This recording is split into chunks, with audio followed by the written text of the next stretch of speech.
And it's one of those things where I thought, like I think a lot of people who want to make puppets do, is that I was going to find a whole new thing that had never been found before, and there's a new way of doing puppetry that I'm just going to, because I'm not trained, I'm going to find it. Welcome back to Puppeteers. We're your hosts, Adam Krutinger and Cameron Garrity. And today we have James Godwin on the show. Welcome to the show, James. Thanks, guys. Thank you very much. I'm happy to be here. Thanks for having me. Absolutely. It is so good to have you here. James is a good friend of ours. We met at the O'Neill. He's come to Buffalo for the Geppetto Festival, which was really cool many years ago. And then just a really talented working puppeteer, has put on shows off Broadway like Lunatic, Cunning, and the Flatiron Hex, has worked on all sorts of television shows, Book of Pooh, Helpsters, anything and everything. Just a really incredible working puppeteer. And we're so glad to have him here on the show. So James Godwin, welcome to Puppeteers. I finally made it. Yay! That's right. Hi, Mom. That's right. Yeah. Thanks, guys. Well, yeah, Thank yeah. you so much. Yeah, no, it's such an honor to have you here. And the one thing we like to start off with is, what are you working on now? Oh man, that's a good question. I'm trying to get my new studio in order. So part of that is like, you want to do fun things, you know, to like be motivated to go there instead of just unloading boxes and stuff. Yeah. So it's not very romantic, but it's coming along pretty quickly. I'm rebuilding some puppets that I had to make really fast for Flatiron Hex back in the day that have just kind of bugged me. And so now I'm like, you know, I've always meant to fix that. So I have some time now, and that's an easy project. You don't really have to think about what it's going to be or what it needs to do, because it already has been doing it. It just wasn't finished to the degree that I wanted at the time. Right. So there's that. I'm slowly cranking away at maybe doing another live show, but really focusing on short form stuff, I think. Been talking with my co-writer and my director, Tom, about a couple of ideas, kind of doing a prequel to Flatiron Hex. There's some ideas on that we're sort of kicking around. Recently, I taped an episode of High Maintenance on HBO. Oh, cool. And that'll air on the 27th of this month on Friday. Great. Yeah, I'll have to check that out. I think, was Tyler Bunch on that? He too? was. I feel like we talked to him about that briefly when he came on the show too. That's very cool. Oh, I didn't know that. Awesome. Did you edit that out when he was in the? I forget, because I forget the episode. Yeah, I mean, I saw the episode. Same. It was just a couple weeks ago. Yeah, I don't remember. That may have been something that I talked with him Pre-show separately. Yeah, I'm not sure, but he talked it. about the like kind of character of the week type nature of it, and how there have been a great revolving door of performers coming on. So great to see that you're one of them. Yeah. A question about setting up the workspace. I like that idea of kind of revisiting an old project as you're getting that space set up, because I imagine you kind of know, like, okay, I'm going to need these tools, I'm going to need to do this thing and whatever, and like figuring out, okay, this is going to be the best place to put the scissors, or the best, like helping you set up with a familiar project versus something that's like totally new, uncharted territory. Yeah, there's that aspect, definitely. The workflow is still kind of a mess, but I just sort of gave in to letting it be a mess. And then, I'll clean up to a certain degree when I leave. And then I'll come back in and open the door again, and I'll be like, oh, this is kind of cool, because it looks like I've been working. There's sort of a mess. Yeah. And then I'm slowly getting to where I can feel like I can make a good workspace out of it. Like, I'm really jealous of all that stuff you got. Oh, geez, don't be too jealous. I was just gonna say too, like, so do you actually have a plan for like how you want to lay it out? Because one thing I am so always interested about is seeing people's workshops and how they lay things out. Because I'm of the mind of things find their own place. Yeah. The problem is when you have too many things, which is kind of what's going. You've got the clean angle, kind of clean, but yeah. So what is your process for that? Do you have a plan for it, or are things going to kind of naturally flow into the space? Oh man, it's been. Yeah, I do have a plan. I'm just trying to figure out, because once I make the decision, it's kind of small. It's smaller than what I was used to. So I'm trying to figure out how to maximize like wall space, and we all know this problem, like getting stuff off the floor and getting it up here, Right. but also saving some wall space so it's not all just shelving. Yeah. So I'm kind of in the process of doing that, but I also was just doing some fun not puppet things to just sort of be in there more. And then while I was doing some basically the way I've always worked is to have projects that are meditative and repetitive, not necessarily puppets. So you have something that you don't really have to think about to work on. And then you take a break and you're like, oh, that shelf should go there, or this should go there. And then spend some active time planning it. But I kind of do both at the same time. Yeah. So what kind of other projects are these that you're talking about? I was constructing a cursing hex on the guy who broke out the back window of my car, or a woman. I don't know who it is, but so I was constructing that lately to see what that might feel like. And then I was doing some painting. That's what I find very kind of relaxing in a way, because it's how I was trained a long time ago. Well, so. One thing, I don't even know if I've told you this yet, but one thing that was kind of interesting is, so I'm an art teacher during the day, and my mentor, Thomas Paul Askler, has a studio in Lewiston. Oh, I went to a studio and I visited, and there was this lady there named Eva Nicholas. And then she said, "Oh, so you do puppets?" I said, "Yeah, I do puppets." "Oh, look, my nephew painted this picture." I was like, "Wow, that's amazing." Like, "What's your nephew's name?" Like, "James Godwin." I'm like, "Get out!" Holy crap. Yeah, so Wow. you've got this beautiful painting hanging in this art studio in Lewiston, and it was a James Godwin painting that I was standing in front of. I couldn't believe it. It was gorgeous too. Oh yeah, that's a great synchronicity or connection, because she's a vital force of the Lewiston art scene, has been for a long time. Yeah, I think she's in the Arts Council, I think they call it there. She was the head of it, I think, at the time. Yeah. Yeah, she's one of three sisters, and the other one of the three sisters is my stepmother, Kathleen. And I've known Eva since I was, I don't know, I guess 11, 12 years old, something like that. And her kids are so great. Her sons are amazing. Her daughter is just beautiful. Her husband, they have a great family, and she's always been like a really big. Well, I was very fortunate to grow up in very arts centered families, extended families, and the regular family too. So that's cool to know. Nice. Yeah, it's still hanging there. It's awesome. But that's a good transition then of where was your upbringing? Actually, I don't know that about you. I know you're in New York now. Is that where you? I didn't grow up in New York. I'm kind of the classic 70s child of a broken home, for lack of a better term. But people got divorced. So when I was about 10, I grew up in Pennsylvania until I was about 10 years old, Wilkes-Barre, which is about 2.5 hours outside of New York. Then my mother transposed 3 of the kids to Indiana. And then I grew up there in the school year for the rest of the time, all the way through high school graduation. But I would go and stay summer times with my father back in Pennsylvania. He was a theater professor at a small local college there. So that's where I got my training theater-wise. And I did a lot of theater in my high school, and did a lot of visual art. I had a really powerful, charismatic, driven art teacher who pretty much planned out my whole future to go to college for free, and it worked. Wow. So I did a portfolio every year since I was a freshman in high school.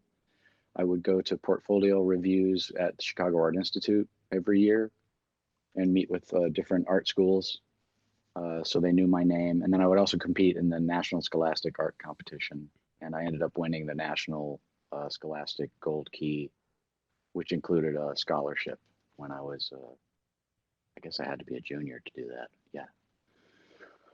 And then I won it. That's incredible. Then I went to school. Yeah.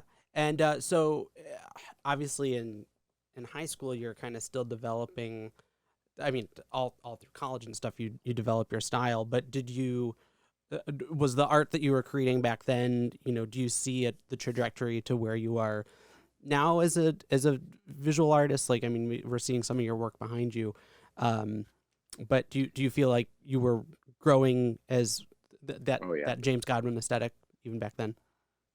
Yeah, and it's strange because my teacher was a photorealist. He painted airbrush, beautiful paintings of like, he would take photographs of classic cars at car shows with the reflection in the fender of a beautiful like red 57 Chevy, and it would have all this great reflection color in it. And it looked just like a huge photograph. So I was trained as a photorealist by him. So I learned airbrush photorealism. I learned a little bit of oil technique, enough to get by, but mostly drawing. And so the piece of work that I won the competition with was actually a ballpoint pen, super realistic drawing of my sister's face grimacing, and it seems to be a running theme, grimacing faces. So Yeah. there's definitely connections because I was always, I loved Salvador Dali and Frank Frazetta and fantasy art, science fiction, and all that stuff. Plus, seeing a lot of theater and going to like Stratford Festival in Canada. Oh yeah. And seeing how they were able to do amazing visual things with Shakespeare, which is usually super dry, but they would do these incredible productions with masks and lots of people and just incredibly beautiful stuff. So all of that kind of got smushed around in there in high school, and then kept going through college, and still continues today to a great extent. But it's funny to look back how things connect, even though you always go like, oh, that hand is a little bit off, or I wish I would have taken a little more time to do that. But Oh, definitely. yeah, Yeah, for sure. Yeah, but all that visual art. Then what was the draw toward performing arts as well? well, since I grew up it was a theater family. My mom was an actress. She didn't end up doing much acting, but that's how she met my father originally, and when they were in college. So he went on to be a theater director, teacher. So he was doing productions at the college all the time, and they were pretty well produced. They weren't like your usual, what you might think of back in the day of what production values would be for a college of that size. So I grew up like sitting in rehearsal and wanting to be in the shows while all my older siblings were being in the show. And I couldn't understand why I wasn't. I was only 5 years old, so it was a little weird. But eventually, it just was kind of in the blood, when you're watching movies with a guy who directs theater, or watching a Broadway show and you're driving home with him and he's talking about what they could have fixed or what could have been better, when you're like, what are you I didn't see that. It was amazing. What are you talking about? I loved it. Well, Act 2 was a little slow, you would say. Right. Yeah. So, no, yeah, I can definitely relate to all that too. But Yeah. I still think there's something a little different too to just being a performer and being in productions, versus like writing a show and creating a show. As much as that's similar, it also is a whole different mindset as well. Where do you think that came from, or like what's your thinking on that type of thing? Well, I came to New York setting out to be a famous performance artist because performance was a big thing. That you could go to and perform in clubs in Manhattan. There were a lot of weird, really vibrant nightclubs, performance spaces, and theaters you could perform in and see a lot of performance, see a lot of other people doing things. And I would see people doing the things that I thought I had made up in my head, only doing it a lot better. And I'd be like, okay, I'm way in over my head if I need to like even establish anything. So I always wanted to perform and use my art at the same time. And so there were a couple ways of doing that. And that was like mask making. And then ritualized performance was getting to be a really big thing. Solo performance was getting to be a bigger thing. Spalding Gray and Eric Bogosian, and the list goes on and on. So I set out to do that while I had a day job painting oil paintings for this famous artist at the time, and I would paint oil paintings for him at his studio, and then at night I would go and try to perform at different places in New York, and was making masks and stuff, and not rehearsing very much, but I would just kind of throw myself out there to see what I would come up with in the danger zone.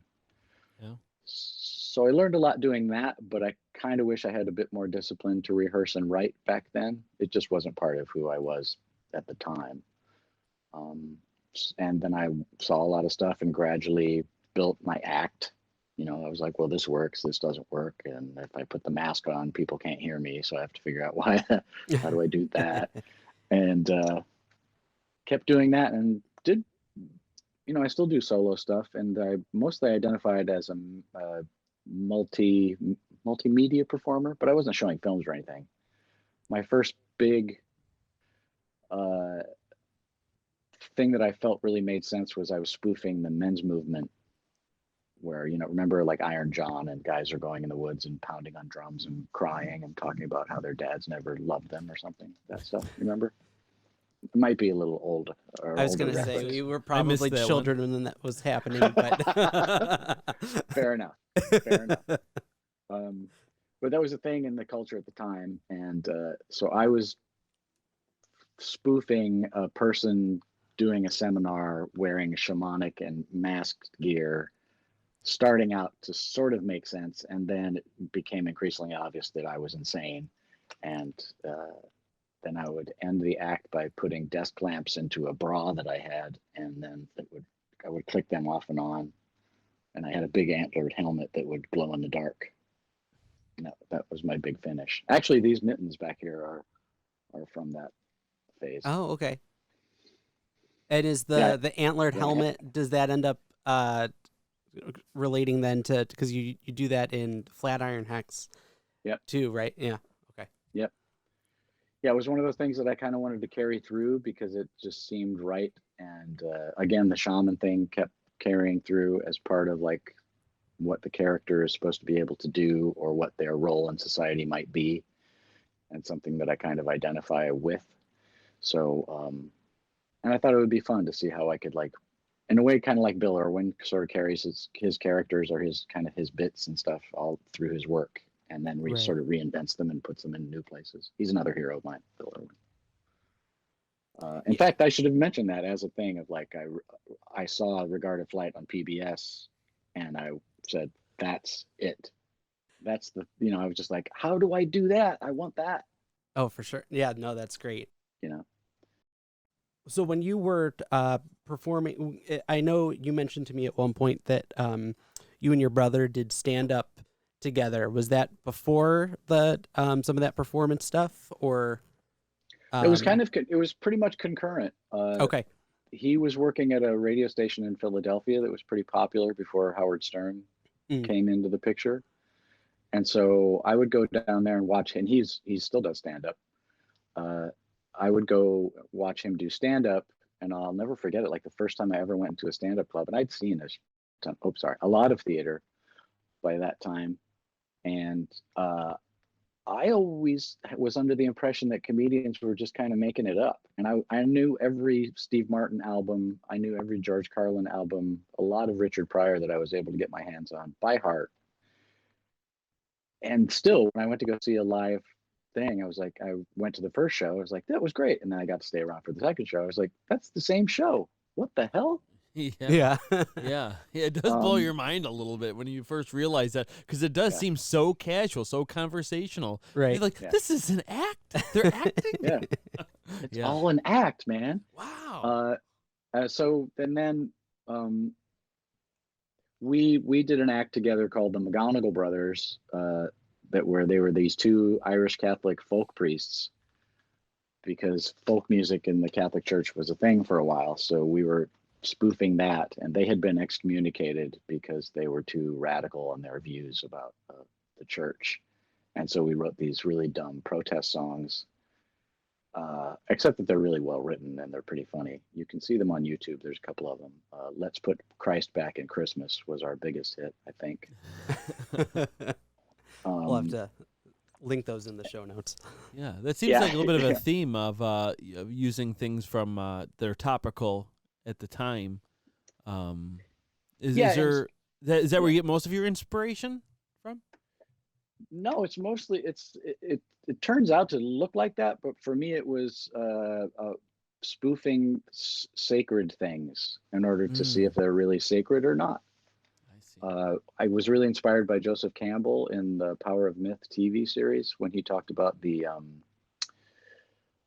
there are certain First Nation traditions where they would have this really solemn ritual going on, and there would be these clown characters ridiculing this very sacred ritual. They would be making fun of it at the same time as part of the same ritual, which used to be a thing that happened in Europe too. There would be a fool's mass where they would ridicule the entire form of the mass in order to keep it alive so it doesn't get encrusted in its own importance. You have to ridicule the things you find most sacred to keep them sacred. You know what I mean?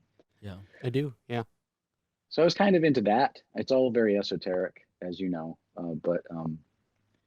and people could relate. You see two guys dressed up in priest's outfits and talking in bad Irish accents and singing songs and stuff. It was an easy target to hit. We were big fans of SCTV, Saturday Night Live, Steve Martin, a lot of musical comedies type stuff. I love that. Yeah. So then, when did puppetry really find its way into that? Was it sort of just by kind of discovering that through all the multimedia work that you were doing, or how did puppets end up factoring in? I was trying to get more stuff to do as my shaman men's movement seminar guy character, and looking through as many books as I could find. And of course, there's this, I think it's in Lalesco Caves. There's a cave drawing of a shaman on his back, and he's got a staff next to him, but the staff has a bird on top of it. And I was like, oh, that would be great if I had a ceremonial staff with a bird head on it and it could talk. Then I could have another character to talk to, and that would give me more stuff to do, like ventriloquism, essentially. Because it was just me talking, and I was like, I need a foil. I need something to work against. So I was like, oh, that can't be too hard. So I had one of those lobster claw things you get from the tourist traps that do this. Oh, yeah, like you have a little thing on the bottom, and it goes. And I hot glued a bunch of foam core to that mechanism, to all of that. And then I was like, I did it. It's amazing. Except that it opened up, so it didn't look like a bird. It looked like a fake thing. And I remember, because I loved the Muppets and everything like that. I was just, I know I saw every Muppet show with my dad. Saw all the movies, loved Dark Crystal, wish I was Brian Froud. I just never saw it as, because I fancied myself as a very serious, edgy performance artist of a certain degree, and Muppets and kind of that stuff was really not in my milieu because I was cool. Sorry. It's Brooklyn. It's Brooklyn. Yeah. You're fine. No worries. That's what post-production is for. But all of a sudden, I had this thing where I was like, I thought it was going to be so easy because I thought it was so great. And then when I recognized that it didn't look like a bird at all, it just looked like this fake, like the crows on Hee Haw or something. It just wasn't doing what I wanted. And then when I took it apart, trying to reverse it's just a spring inside the hinge of the thing. That's when it started, because the more I tried to figure out how to make that work, it's hard to describe. I think a lot of us have had this experience, but it just kind of opens up this whole, like, you'll never figure it out, so try to figure it out. It doesn't stop. And for me, I was like, oh, this doesn't stop. It's kind of like painting. Painting doesn't stop if you really push at it. It's just that there's so much painting around. It's hard to know what you really want to do unless you're doing it for whatever, if you're doing realism or whatever. But puppet-wise, at least in that phase for me, it was simply the mechanics of, because I had seen it on TV. Somebody knows how to make this. Yeah. Right? Yeah. Oh, absolutely. Yeah, you when you get to that point of, like, and I don't know if this was happening for you or it happened since, but, like, sometimes you find yourself, like, either when you're brushing your teeth or, like, waking up out of a sleep of, like, you constructing a mech in your head, or, like, how do I do the mouth plate first and then assemble it that way, or and then you realize like, oh, I'm in this for the long haul. Oh yeah, they do. I'm stuck here. They work really well in your head too. Yeah. Oh yeah, they're perfect. They're great. Everything's always the right size. You don't have to fit anything. It's always perfect in your head. Yeah. No, and it's funny because it kind of reminds me a little bit of how generally how I build as well. In that, like, a lot of times, part of the reason why I take a project or want to do a project is to try something new within it, rather than to make the piece alone. Having some aspect of challenge in there, even though peripherally from someone looking in, it would look like very familiar work that they would expect from me as well. Yeah. So. Yeah, and it's one of those things where I thought, like I think a lot of people who want to make puppets do, is that I was going to find a whole new thing that had never been found before, and there's a new way of doing puppetry that I'm just going to, because I'm not trained, I'm going to find it, right? Mm-hmm. That is so not true. But because I was just kind of stumbling on my own through that, because I was at a very headstrong point in my life that I look back on it, I'm actually grateful that I struggled for as long as I did, at least as far as mechanics and stuff, because you couldn't really find that. There was no Amazon, there was no internet. And finding puppet books is really hard, and I wasn't going to the puppet functions. I wasn't part of any of the puppet societies. I wish I had been. So I started making stuff as best as I could. So I knew how to make things aesthetically the way I wanted them to look. And I kind of figured out how to make things mechanically work for as long as the show would last. They might not break during the show. And I also concurrently to that had a roommate that I, for a short time, but he worked with National Marionette. He was also a student of my father's at the college where he taught. So I'd known him for a long time. His name was John Pavlik. And he had worked with National Marionette, and he had worked with the Baird Company and was friends with Peter Baird. And so he was already doing puppets, and he was kind of like telling me this and that. I was like, yeah, marionettes, that's not my thing. No, I don't want to do that. Then once I started doing puppets, it becomes pretty obvious that it's hard to do as a solo thing if you're just trying to figure it out. So I got a few friends of mine involved in doing it. We formed a small puppet company called the Elementals, and we developed a couple of things. I had my character Rudy, and a couple of other characters that we would do, and we did this thing called Mungo, which was this little green guy, little demon character that we did as what we were calling Bunraku. We didn't know you're supposed to call it American Tabletop. Because no one was really doing that in the clubs where we were. There was nobody doing puppets. It was like edgy, crazy stuff. There was a really good friend of mine, the Alien comic, Tom Murrin. He was doing lots of props and stuff. And we would show up wearing mechanics overalls and black hoods and set up a stage and a light thing. We had a light, while the comedian or whoever was there would cover our transition. We wouldn't say a word.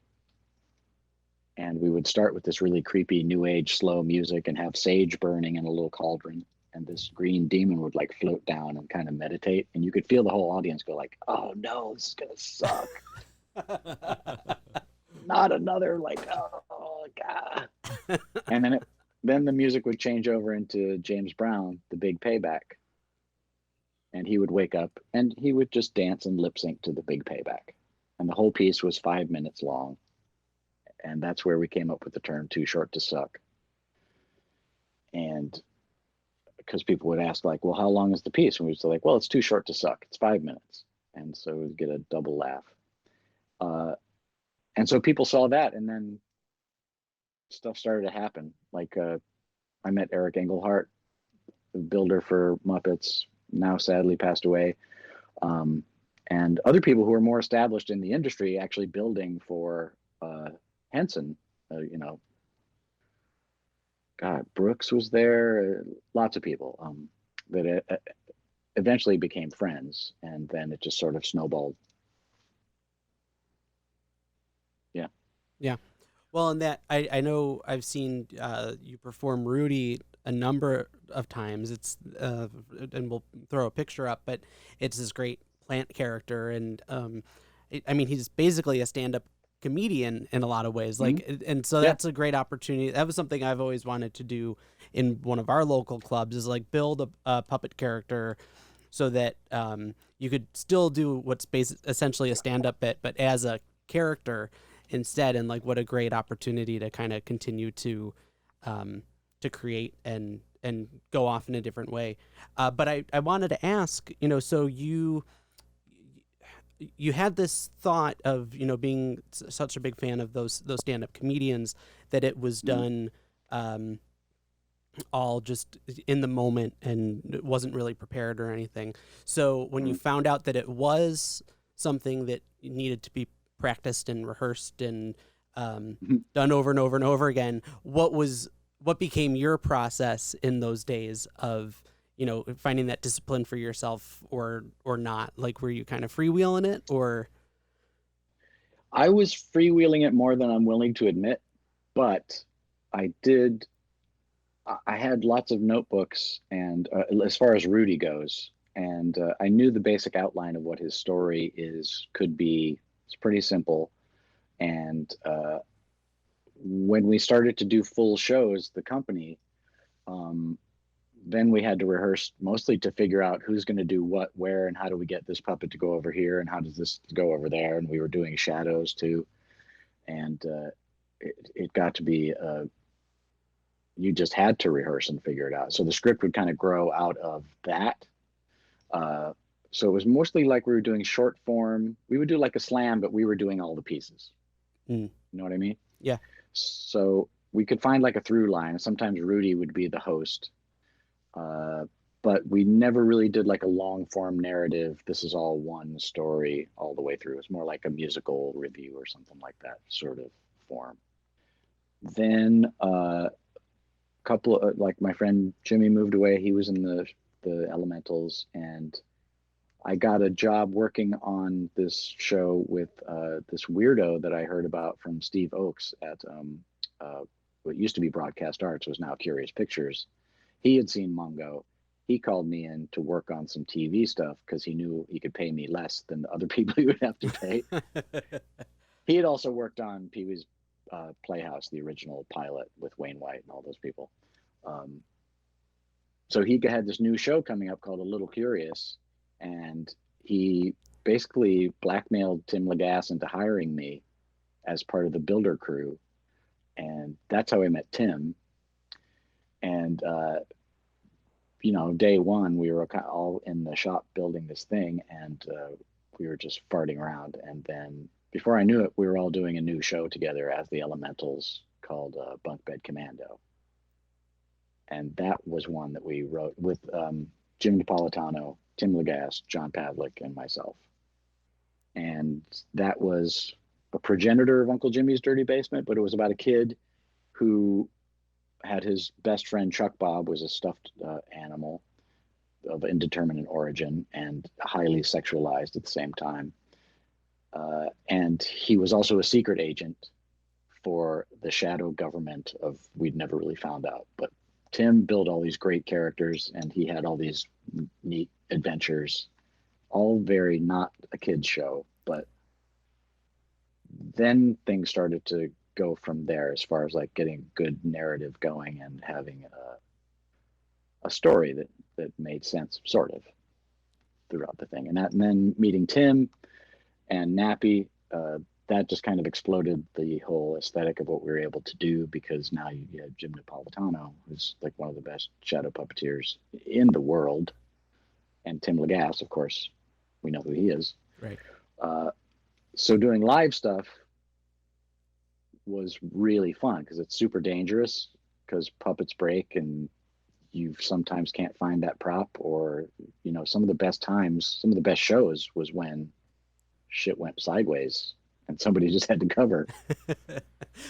Well, and on that point, it reminds me of, oh gosh, there was a hysterical moment when at the Geppetto Festival, I'll never forget when we had a 10 o'clock puppet slam, and by that point a lot of the audience was pretty tired, and Jake Bizzell came up and did a really lovely, funny slam piece that no one reacted to, like, at all. Half the crowd was asleep.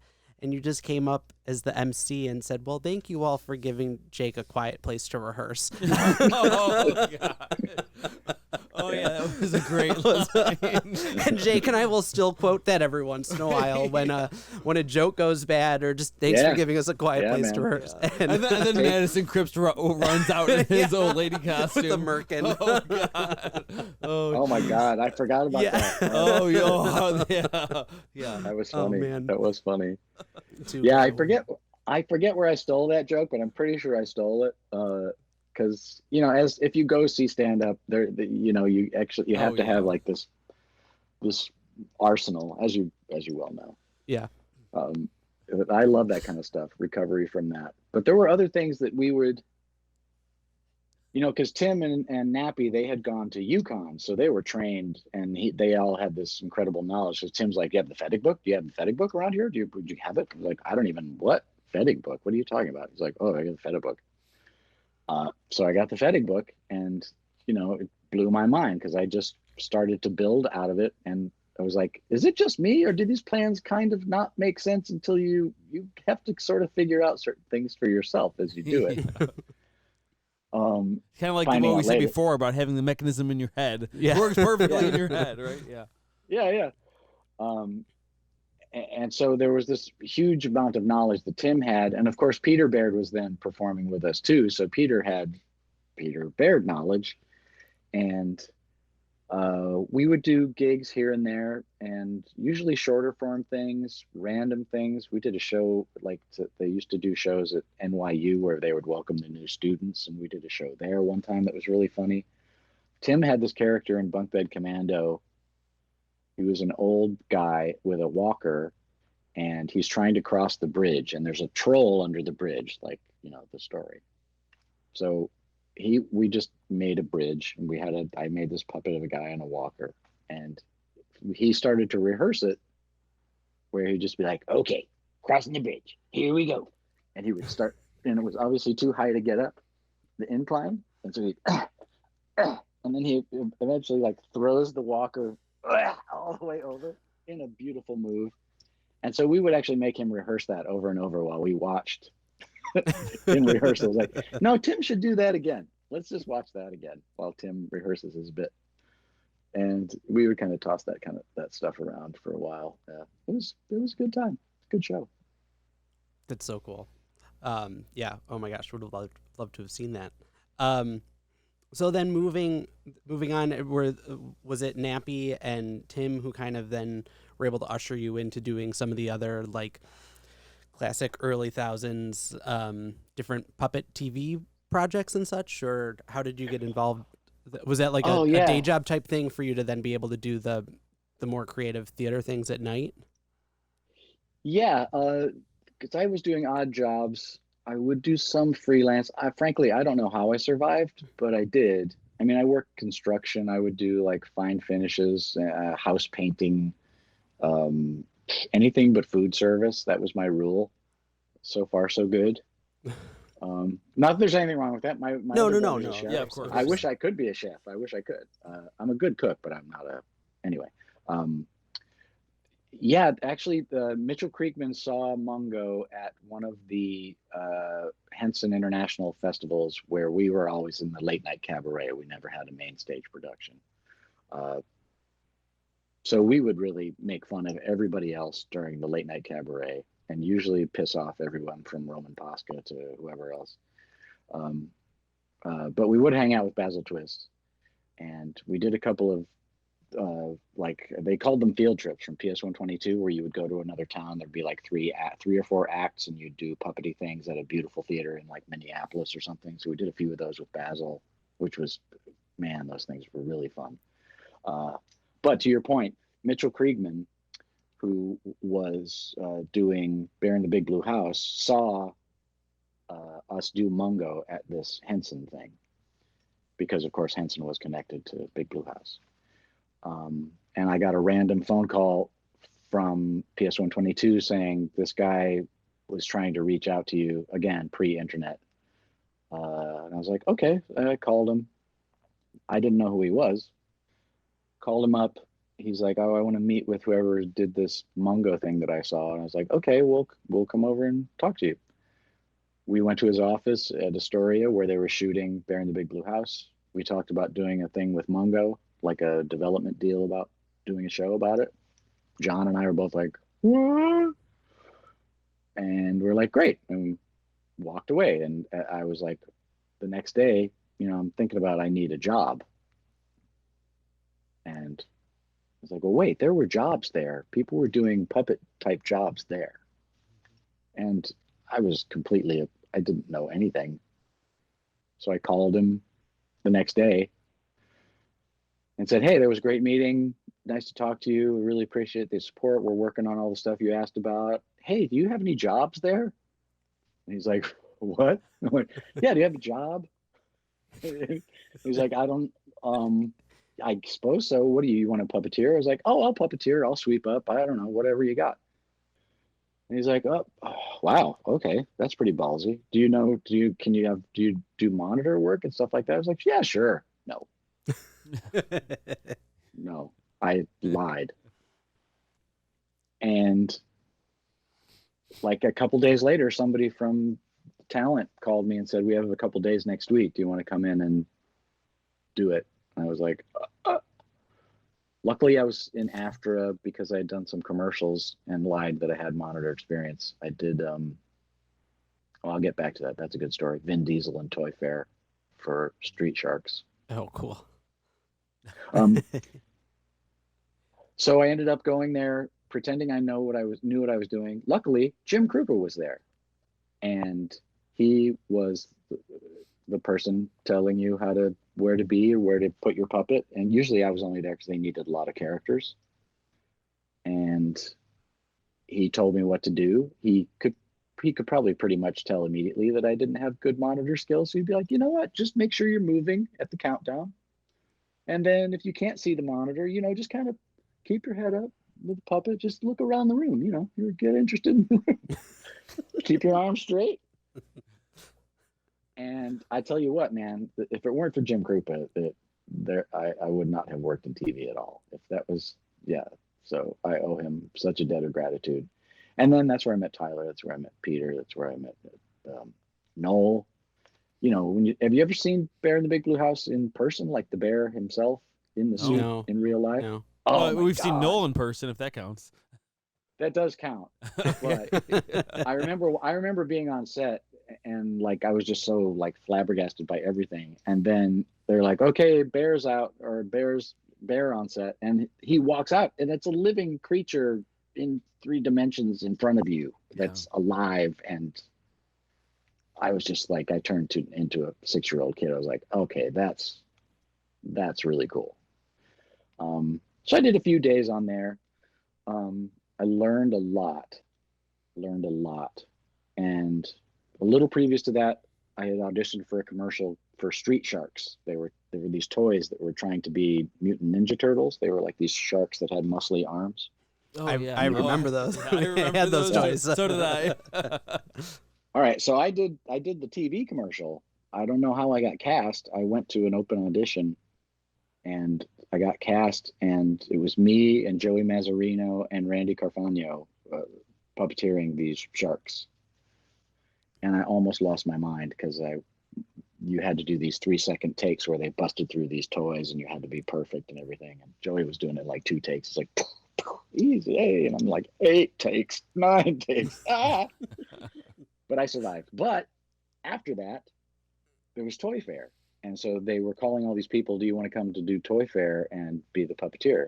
All you had to do was sit in a box and hold this thing, while these 2 live performers presented all the toys with this like 3 pages of text where they're like, you, Dr. X, you can't be the bad. And it was Vin Diesel. So Vin Diesel and this other guy were doing all this text. And I was hanging out with Vin Diesel for the whole week of Toy Fair. And he's like, so what's your deal, man? What's going on with you? Frankly, I'm a performance artist, and here I am. doing puppets in a box. And but he wasn't Vin Diesel then. That was before any of sure. it. I think that's on YouTube too. You can. I think somebody has posted it. Okay, cool. So there is proof. And then he became Vin Diesel. Yeah. Right. Which is probably why it's on YouTube. yeah, that's Probably. Someone was going through an old VHS tape or something, like, oh my gosh, look what I got. Who's him? But he was amazing. I'll tell you what, though. He networked everybody in that place. Like, is a charming guy, and obviously very talented and driven to do what he does. Yeah. Driven. So then that led on to well, since it was Mitchell Kriegman, then that led on to Book of Pooh, and since that was more tabletop oriented, and we had been training ourselves in tabletop a lot. We did a lot of R&D. Tim Lagasse too. I think Marty Robinson was in the early phases of that when they were pitching it and stuff. And then that became a TV show, and then there we were in the trenches doing tabletop television show thing for a couple of years. Yeah, that's really cool. And so as you were kind of doing this, and probably as time is going on, you're kind of shedding that puppetry outsider in some ways because you're now really in it. But I'm curious because the idea of you being kind of trying to focus on the sacred nature of performance was being around people taking something like that like super seriously and maybe sometimes like too seriously. Is that continuing to feed some of the personal projects you were working on, or like that was a poor question. I guess I'm just wondering, like, are you continuing to soak all that in? And I have another question about that, but I'll let you answer that first. I think I know. I think I know where you're going with that. There was a lot. I have a good anecdote that will illustrate, I think, something that would be a good response to that question.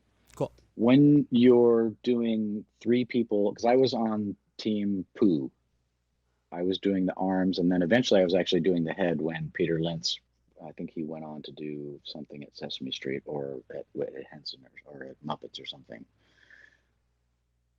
But Peter was doing the head and body of Pooh, and I was doing the arms, and Eric Engelhardt was doing the feet.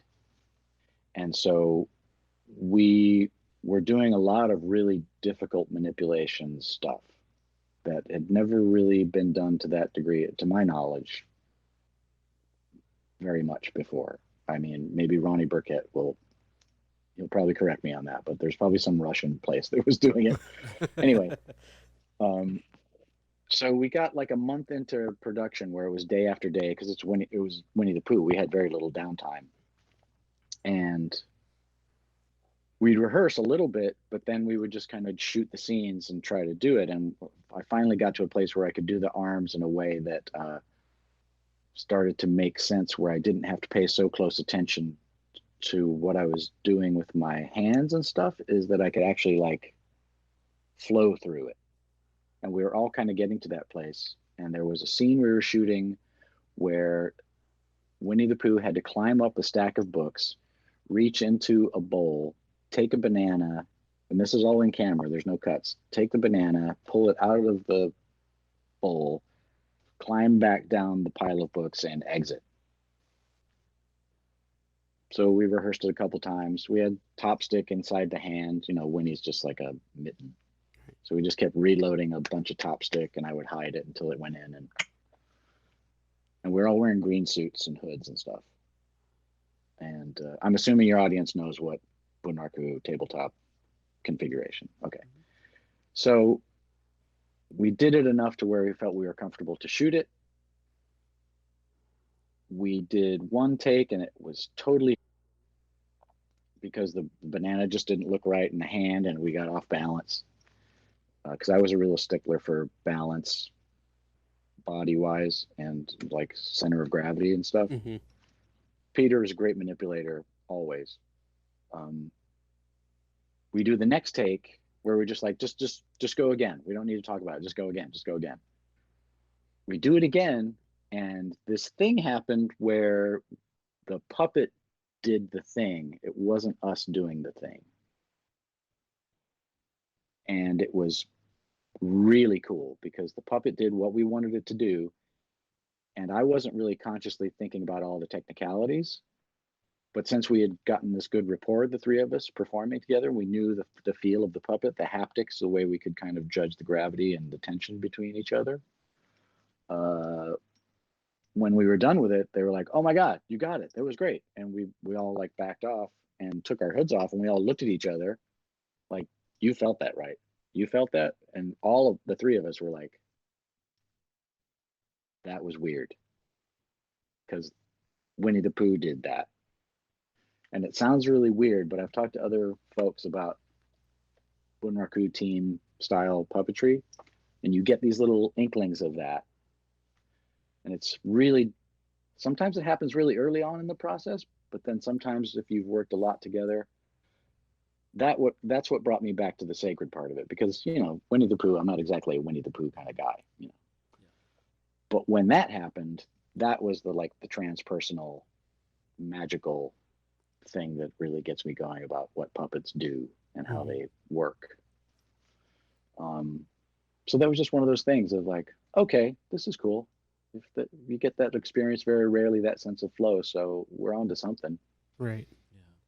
Yeah, that's amazing. Yeah, I know exactly what you mean with that type of a feeling of having something really seem like, and I imagine maybe you even reflect on that video being like, whoa, we did that, almost type of thing. Like the puppet just came to life in that moment. And also sounds more like how I imagine like maybe a dancer might work, you know, where they don't probably think about the moves that they're doing as much because they've just rehearsed it so well and they've been practicing it so much that they're just doing it. And then when it works, it's amazing. It's magic. So it's great. Yeah. Yeah. In a certain sense, you have to get out of your own way for it to get to that next level. Exactly. Yep. You can't be consciously thinking about how you're manipulating it. You don't have to, but it certainly helps if you can get to a place. And it doesn't necessarily mean it's all rehearsal, but it doesn't hurt. It can't hurt to just do it over and over and over and over again. Right. Because there is a certain, what would you say?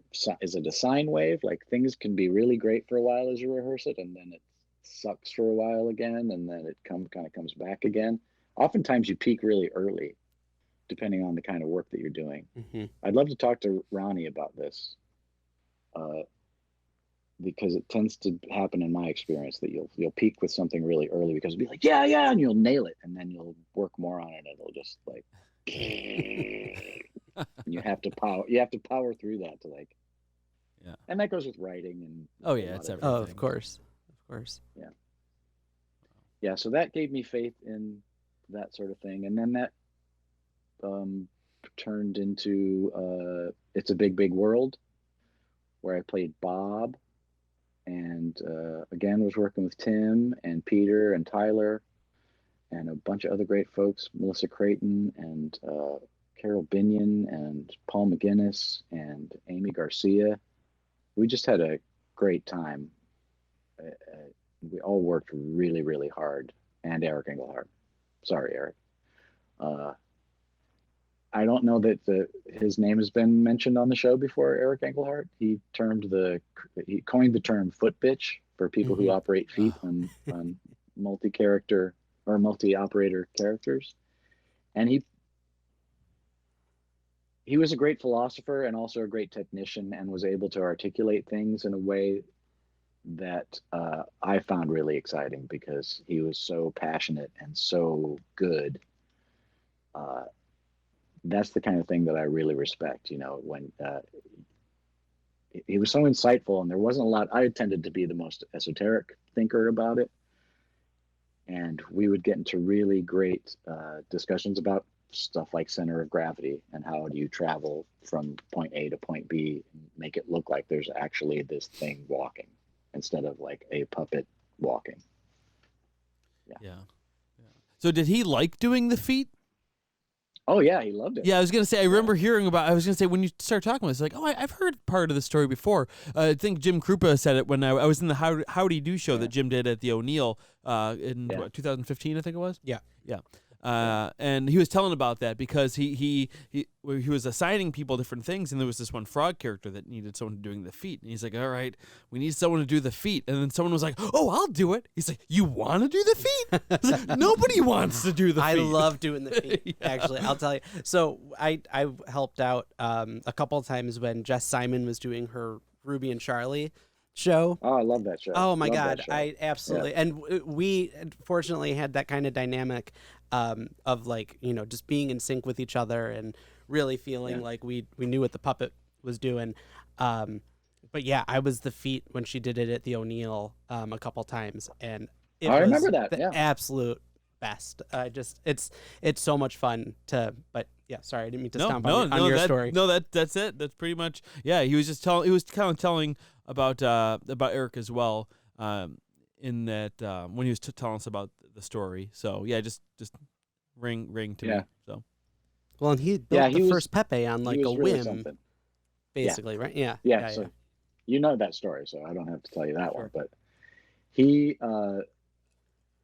because we were working so hard and we were all really interested in figuring out how these characters, because they were shooting them full body all the time, and it's very physically demanding. It's sometimes you're on platforms and stuff, and everybody's safe enough, but I'm amazed no one got injured in the time that we shot it, except that we were all pretty good at knowing where our bodies were in space and stuff like that.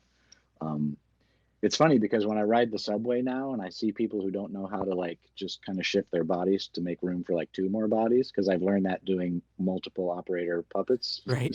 It's like, well, if you just scoot over here and then someone goes over there, see, there's plenty of room. Because that's what we were doing all the time. We're like, oh, if you start there and then I catch you, I don't have to walk in with you. I can actually catch when you make that move.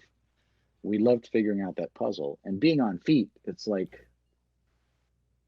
I was always thinking it was like being a catcher in baseball. Like if you make a mistake as the catcher, everybody sees it immediately, right? And the same thing with feet. Like if you're doing arms, by and large, if you make one little flubby move or something, it's not that big a deal. You can always kind of do a save for the most part. One little flubby move on the feet makes it look like it's a puppet, and it's not really. You know what I mean? Yeah. And man, we did some really fun stuff. I miss that guy a lot. I wish you guys could interview him because he had a lot of great ideas. And when you work with somebody like that, it's fun to have the talk about it while you're working, but then afterwards, even when you're relaxing, kind of be like, oh, we should have, or next time we should. Yeah. And that's the kind of stuff, the sort of passion that really, I don't know, that excites me about the problem solving and the mystery of it all, and how many different ways there are to like do it. Well, and I think that's one of the best parts at the O'Neill, or even at a P of A festival or those other things, when puppeteers are able to congregate outside of the work time, but just kick back some drinks and just like have a discussion about whatever, and it's those things that come up or whatever that just feeds that artist drive and that curiosity. I think is so great, and something probably not unique to puppeteers, but I think something that we do really well. Yeah, and the O'Neill is especially good for that because it's so intense that the relaxation and decompression time is also very valued as a part of the process, right? You can't just be like intense all the time. One of the analogies I really like is, I don't even remember where I heard it first, but opera singers, when they're trying to learn a very tough aria or something like that, they'll find that they'll rehearse during the day and that they just will struggle and try to get to this place, and they'll just keep going and going, and then they'll go to sleep and they'll wake up in the morning and do it the first time like that. There'll be this learning curve as they sleep, and they would share these stories about how I was doing this all day. I couldn't get it. Suddenly when I woke up, I could do it. So the analogy of being able to like intensely work on something and then have a place to decompress and share, especially the sharing part, and commiserate and vent and bitch and moan and praise and be grateful and all the rest of it, it's a good thing. It's really good. Changed my life, that's for sure. Yeah. Something that I've really always admired about when you've performed is your ability to blend the really serious nature of like, I'm important and I'm performing and you're all going to listen to me. And I think even like some of the look and the aesthetic of your shows, like it feels like something that people need to be watching. Like it feels something vital. And then you'll have a character come out and it's just a giant tongue with eyeballs. Or you'll have something, or you'll make a quip that's really, really just silly and stupid. And how did you find out that was the thing? Is that just from all your other influences that you were pulling from, or like how did you get there? Because I just think that's one of the things that is most fun about seeing something that you're performing. Yeah, that's a good question. I think there's a couple of, what I can trace it back to is I got hired to do a promotional tour for Fruitopia, which was this drink that Coca-Cola was coming out with to compete with Snapple back in the mid-90s. And I went to an open audition. I wasn't doing puppets yet. Oh, no, I was doing puppets, but I still had my Antlerman act. And I saw an ad in the Village Voice. I went to this audition.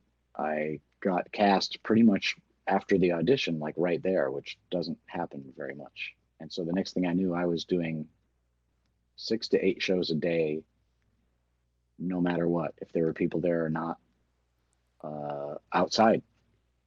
And I was hosting this show where there'd be like a folk singer or this or that, hip hop dancers, comedian. And just the sheer repetition of having to survive and do that gave me this sort of like, I don't know, I like to think of it as like the Terminator. Like I have an interior metal skeleton that gives me a readout of like, what can go wrong? How do where are my options? That sort of thing. And there's also like, I've looked at other performers that I was really influenced by. And if you look up Michael Davis, the juggler, he has that sort of element where he makes things really important and serious. And it sort of gives it this really nice edge. And it just kind of grew out of doing lots of shows and experimenting with what I wanted the audience to feel and what was true to myself as a performer. So as I just got older and did it more and crashed and burned a million billion times, bombed a million times, made every mistake, every puppet disaster, underprepared usually, overprepared rarely, did Uncle Jimmy's Dirty Basement for a lot of shows with a lot of people. After a while, it just became something that I could tap into really quickly.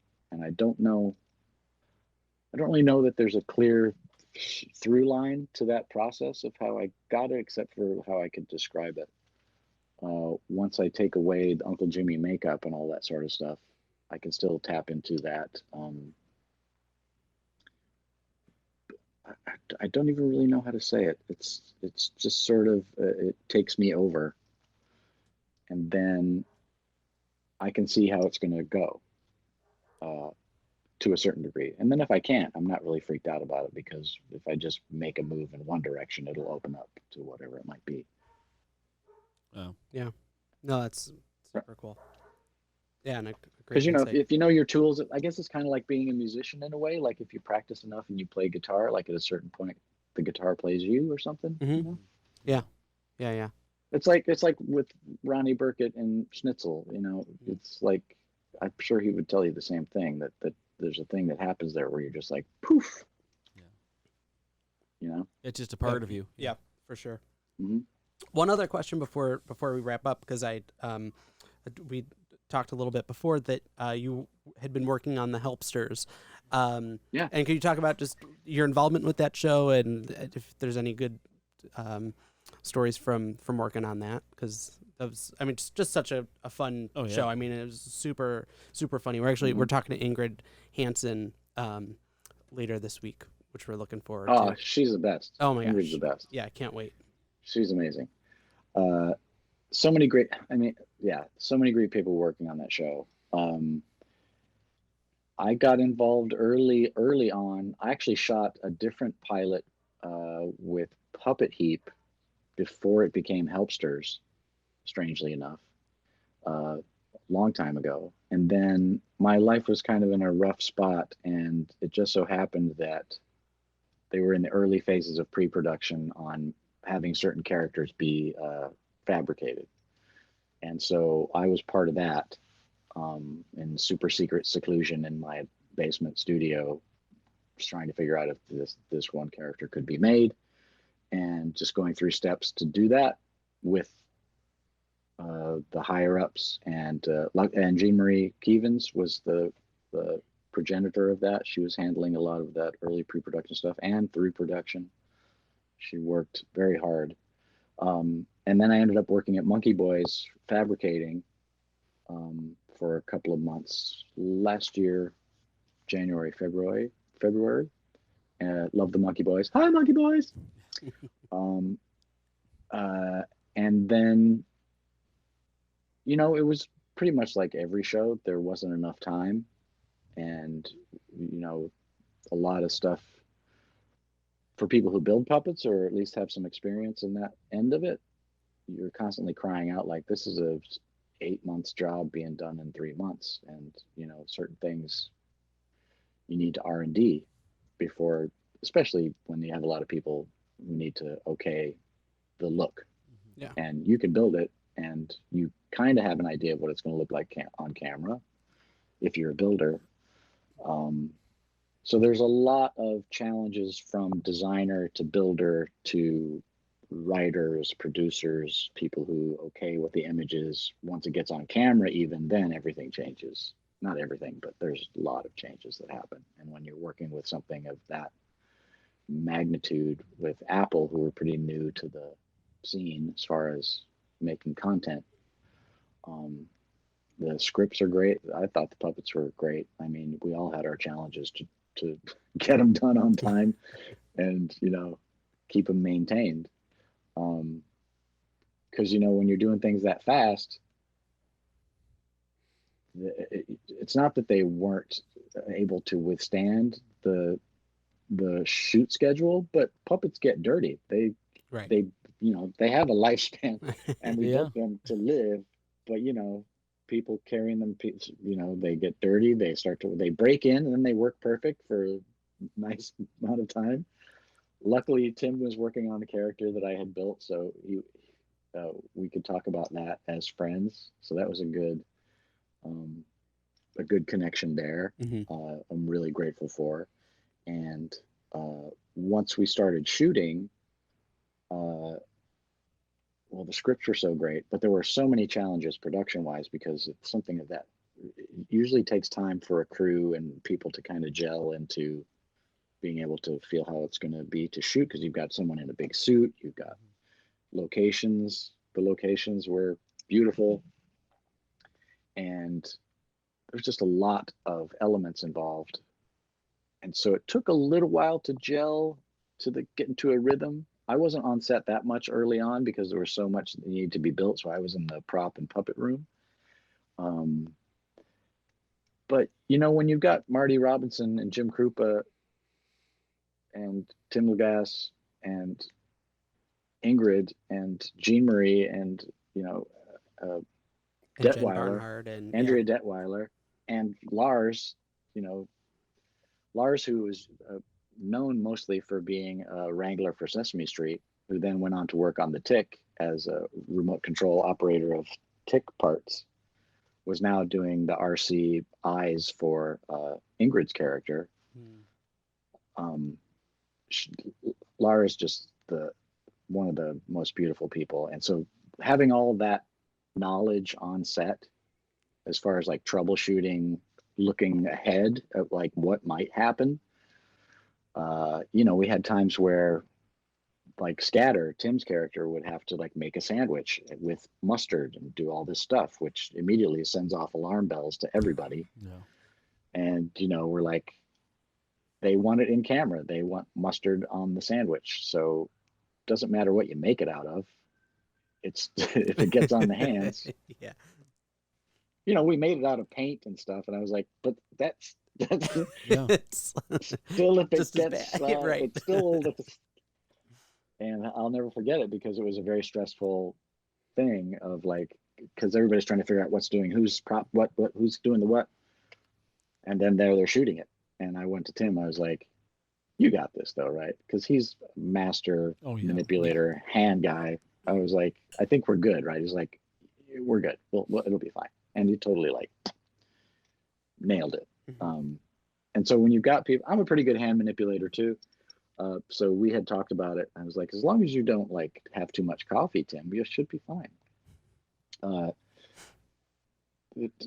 Those sort of things I really like. In the moment, stress-wise, it can be a bit of by the end of the summer, I was pretty exhausted. And the puppeteers were being worked a lot. I'm sure they've told you. I think Tim told you. Yeah, he did.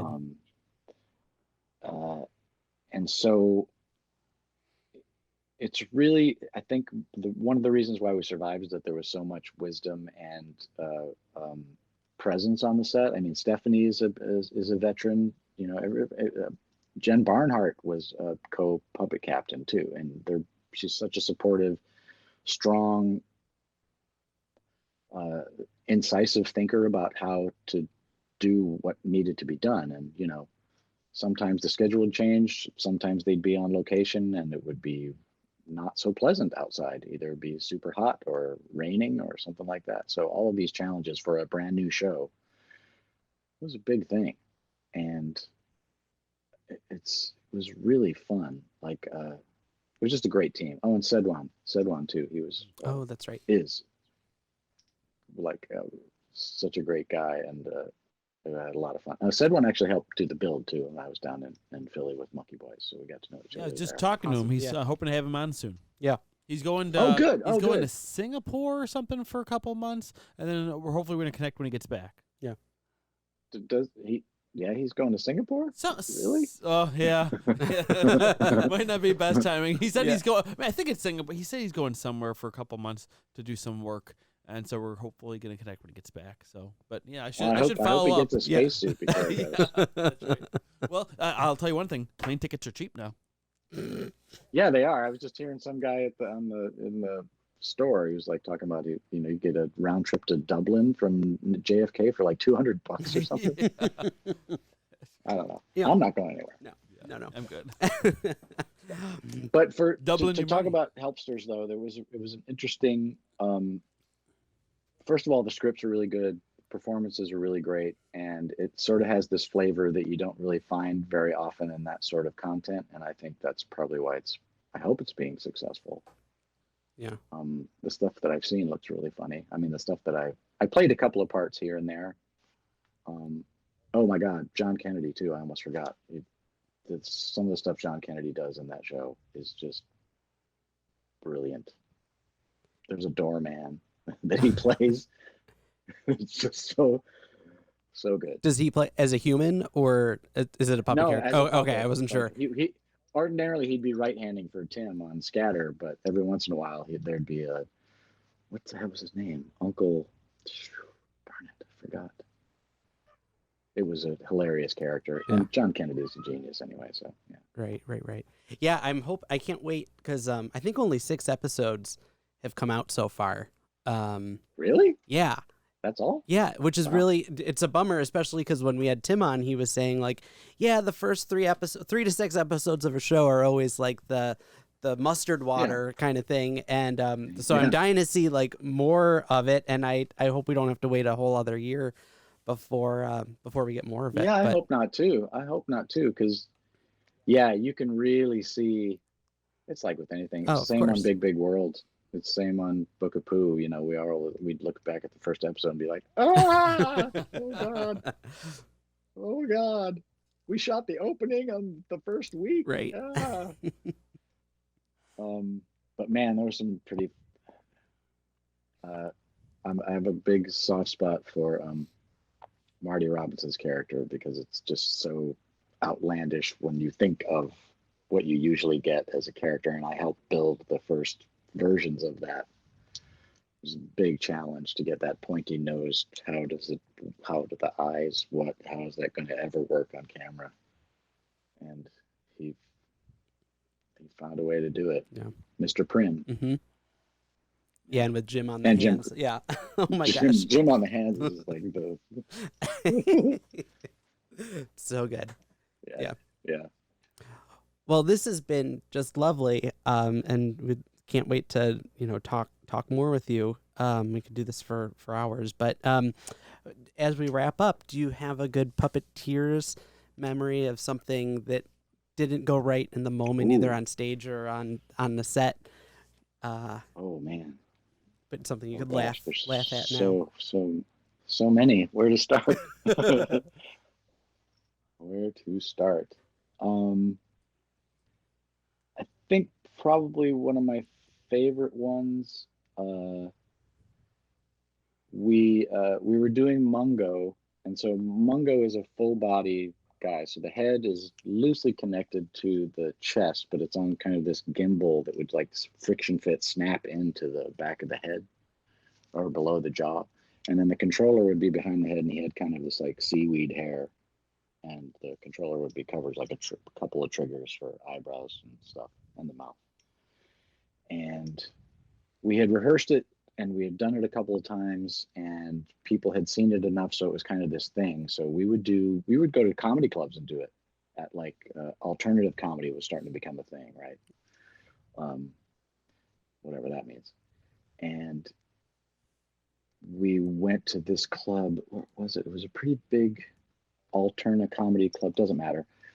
And it was just one of those things where, I built it to work, and it was keeping together. It wasn't breaking ever, except for this night, right as we do this big moment where the audience is like, oh, this is going to suck. And he's like, doo, doo, doo, doo, doo, doo.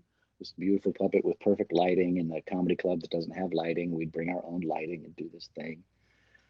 And we go to do the first move, which is him standing up really fast and like landing, which we rehearsed a million billion times because it would be the grab. It'd be like, if we can get him to look like he actually jumps up and like, boom, you could feel it. The audience would be like, oh. We do that, and because you used to have like a certain amount of tension between the foot person and the head and body. You had to feel it between each other so you could like get it right. So you had to have a certain amount of tension between the things, but also be relaxed. It was a big crowd. It was like a Saturday night. It was like, yes. And we do the land, and we start to go to the next thing, and I feel this kind of like a snap. And I realize now that the head is not attached to the body, that there's something has broken inside the attach point to the head. And so now the chest portion of the body that usually connects directly to the gimbal in the back of the head is on a hinge like right above the stomach. So when that becomes detached, then it just starts to fall down, and the arms are attached to the upper section. So now as people are trying to manipulate it, it all just kind of goes as we go into the next move. And I'm like, oh my God, it's just catastrophic, like right at the top of the thing. And so I just like actually just lift the head up and make it float out into the light. And because we could control the light, we had little foot dimmers. So I try to find the foot dimmer while I'm talking over, like, I don't even remember what I said in that moment, but I was telling the sound person to turn off the sound with the puppet head as James Brown, while James Brown is playing in the track, which is just just so god awful. And we can't really talk to the other puppeteers. And so it all kind of does this train wreck, like while the body is like crumbling. And my friend Johnny very smartly like grabs the body. He's really tall, grabs everything up, and he was in blacks, and turns his back to the audience. So now he's hidden the body, right? And he goes below the deck. We had a tabletop, and all I've got is the puppet. I rip my hood off, and I'm like, ladies and gentlemen, what you are experiencing is a puppet emergency. This happens every once in a while, and I'm glad you're here for it. I'm glad you get to be here this evening to witness what this really takes to perform this for you here tonight. And it gets a laugh. And I'm like, oh, okay, all right. And then my Terminator thing starts going, okay, you fix it, you try to fix it. What if you can't fix it? Do. First thing you have to do, try to fix it. Do.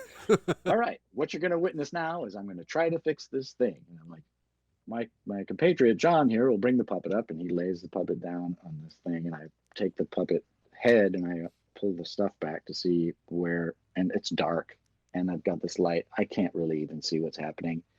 And I look at the parts where it's supposed to connect, and it was really just a bent piece of metal, like a shape of a coat hanger, that I could squeeze a little bit and it would snap into these two things, so we could separate the head easily. I'm sure there's a million better mechanisms than able to do that.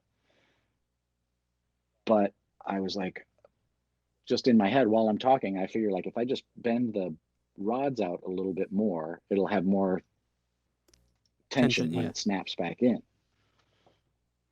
While my Terminator thing is going like, if this doesn't work, if this doesn't work, if this doesn't work. And I grab the thing, and while I'm doing this very officious, this happens every time, we do this every night to show you how it's all done. And I like bend it out a little bit while I'm talking, and then I push it back in and let it snap in, hoping that it's not broken where it's supposed to snap in, because I can't see it. I can do it by feel. I push it back in, and I feel it go like snap into these two spots, and I kind of torque it a little bit, and it's like, it fits. It's there. It's on. And I say, can we, shall we restart now that you've seen the magic behind the curtain, now that we've given you this great gift, while I'm like pooping my pants and I've got flop sweat and my mouth is dry, you know, you're trying to talk, you're like, you got cotton in there, and yeah. And we set it back up again. We start from the beginning, and right when we start, the crowd goes crazy at the part that they had already seen. And we do the rest of the bit, and it was fine. It worked. I don't know how it came unsnapped. I guess at one point the metal just got used to being pinched in that way, and I never readjusted it. Mm-hmm. And maybe some different kind of torque on the head did it. I still don't know.